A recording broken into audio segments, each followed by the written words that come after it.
Nicolas, on va enchaîner avec ta présentation.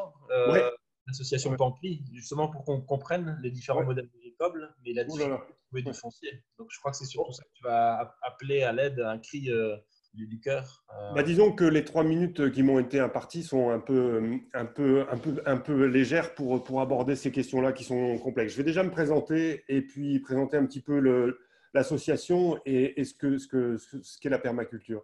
Donc, je m'appelle Nicolas Graillot, je suis consultant permaculteur, architecte de formation, cofondateur et président de l'association Pampli, qui est née de la volonté de créer une ferme expérimentale associative de type agro-silvopastoral qui suit les principes de la permaculture pour, entre autres, pouvoir pérenniser le Créavès de Templeuve, qui est un centre qui s'occupe de réhabilitation des espèces animales vivant à l'état sauvage. On est depuis la création de l'association et encore en recherche de foncier agricole pour ce projet que l'on désire proche de l'actuel Créavès. La difficulté de notre projet, c'est de nécessiter d'une surface à partir de 2,5 hectares, qui n'est pas une surface qui est facilement trouvable en ville ou ailleurs. La permaculture, c'est une philosophie résiliente, pour ceux qui ne connaissent pas, qui est concrète, c'est-à-dire pratique, qui redéfinit la posture de l'homme par rapport à la nature. L'objectif, c'est de créer des projets en biomimétisme, c'est-à-dire en imitation de la nature, donc autonome, résilient, respectueux de l'homme et de l'environnement. L'autonomie alimentaire locale, ou voire même hyper locale, est au centre des préceptes permacoles depuis maintenant un demi-siècle que la permaculture existe. Pourquoi? Parce qu'elle apporte en fait une autonomie et une résilience à un territoire, quelle que soit son échelle d'ailleurs. On peut imaginer, c'est un peu fractal, c'est-à-dire quelle que soit l'échelle, ces préceptes fonctionnent. C'est donc par ce prisme que la question du modèle agricole devrait être posée. On devrait même ici parler d'un nouveau paradigme agricole si on était un peu ambitieux, ce qu'on essaie d'être. Les crises environnementales et sanitaires récentes nous ont montré l'urgence de changer de cap et la production alimentaire, c'est un des plus gros dossiers, je dirais, qui a des responsabilités dans les domaines qui ont même été presque à l'initiative de cette crise. C'est aujourd'hui l'agroécologie et la permaculture qui devraient être enseignées dans les écoles d'agriculture, par exemple, pour que les pratiques évoluent rapidement vers des synergies systémiques respectueuses de l'environnement et de la santé. Je suis heureux de participer à ce colloque où ces questions intéressent de plus en plus les responsables politiques, car c'est en effet un problème éminemment politique aussi. Dans un contexte européen lobbyisé à outrance, et là, il y a des contradictions qu'a bien soulevé Saskia, qui sont extrêmement problématiques. Et même si je suis pour l'Europe, je suis malheureusement contre cette Europe qui a une constitution écrite par les lobbies. Je ne vais pas développer là-dessus, je ne pense pas que ce soit le lieu. Il est de toute façon difficile de voir émerger les solutions alternatives, pourtant efficientes et servant ces valeurs.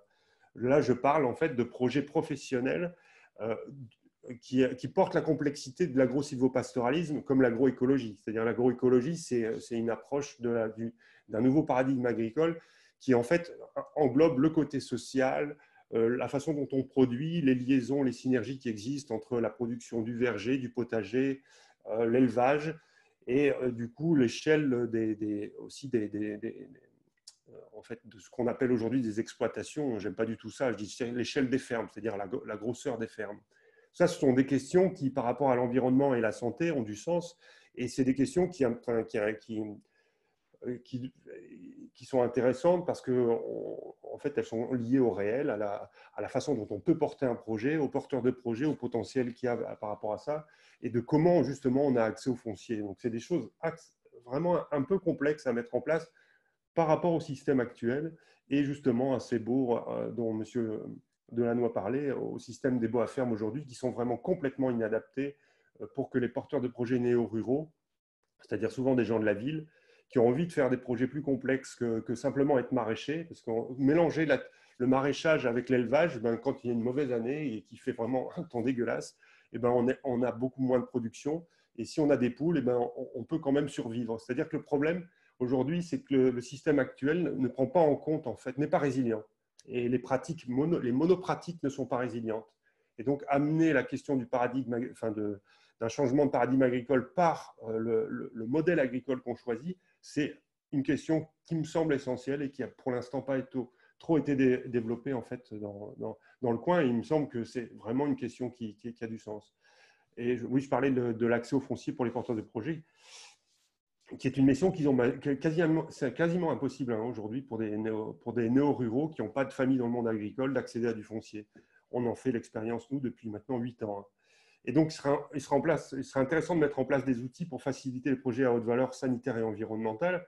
Il y a eu des pistes qui ont été développées, etc., et des propositions de fait. Malheureusement, notre projet à nous ne pouvait pas rentrer dedans. Donc, il y a encore des ouvertures à faire. Je pense qu'il faut peut-être ouvrir complètement en fait, les potentiels à partir du moment où il y a des porteurs de projets et leur laisser l'initiative de vraiment porter leur projet. Quoi. Ça, Voilà, il y a peu de candidats et il en faut. t'interromps. Non, c'est vrai que le CPAS, c'est bienvenu. Hein. Donc, ils avaient l'ambition de faire un cadastre de tous les territoires disponibles et des bails à ferme, leurs échéances, etc. Et apparemment, il est sorti il y a très peu de temps. Donc, il y a peut-être J'ai eu récemment Madame Nina. Liénard au téléphone qui m'a dit que justement les choses étaient pas du tout simples, qu'ils étaient en rapport avec leur avocat et que par rapport au beau, ils étaient en difficulté pour en fait amener des solutions. Donc, c'est pas du tout évident. Il faut que ce soit une volonté politique. Il faut voir un petit peu si à travers la vente, à travers en fait, il y a une question en fait hein, par rapport au foncier il va falloir vraiment mettre en place des outils qui permettent aux porteurs de projets d'accéder au foncier à partir du moment où ils n'ont pas de famille dans le monde agricole, où ils ne sont pas en contact avec des professionnels.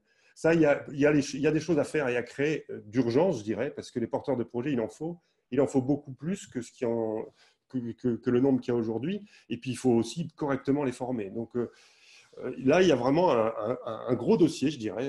Donc, je suis content que les participants sont là. Et si on arrive à créer des synergies entre nous et à communiquer par rapport à toutes ces problématiques, elles seront nombreuses. J'espère que j'ai été assez clair dans ce que j'ai dit. Et si vous avez des questions, n'hésitez pas. Mais c'est un enjeu Colossal. territorial très important. Ouais. Est-ce qu'il y a des questions dans le public? N'hésitez pas.